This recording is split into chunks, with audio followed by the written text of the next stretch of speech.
తెలంగాణ రాష్ట్రంలో అభివృద్ధి సంక్షేమ కార్యక్రమాలు రెండు కళ్లు లాంటివి అని రాష్ట్ర రవాణా శాఖ మంత్రి పువ్వాడ అజయ్ కుమార్ అన్నారు.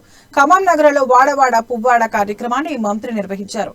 లకరం ట్యాంక్ బండ్ నుంచి బైక్ ర్యాలీ ప్రారంభించారు. వన్ టౌన్ ఖానాపురం హవేలీ పరిధిలోని పలు కాలనీలు తిరుగుతూ కళ్యాణ లక్ష్మి షాదీ ముబారక్ చెక్కులను లబ్ధిదారులకు మంత్రి స్వయంగా అందజేశారు. అదేవిధంగా ప్రజల సమస్యలు తెలుసుకుని పరిష్కరించాలని అధికారులకు ఆదేశాలు జారీ చేశారు. మంత్రి స్వయంగా తమ ఇంటికి వచ్చి కళ్యాణ లక్ష్మి షాదీ ముబారక్ చెక్కులను అందించడం పట్ల లబ్ధిదారులు సంతోషం వ్యక్తం చేశారు. మంత్రి దృష్టికి తీసుకొచ్చిన సమస్యలను తక్షణమే పరిష్కరించే విధంగా చర్యలు తీసుకోవడం పట్ల నగరవాసులు హర్షం వ్యక్తం చేశారు.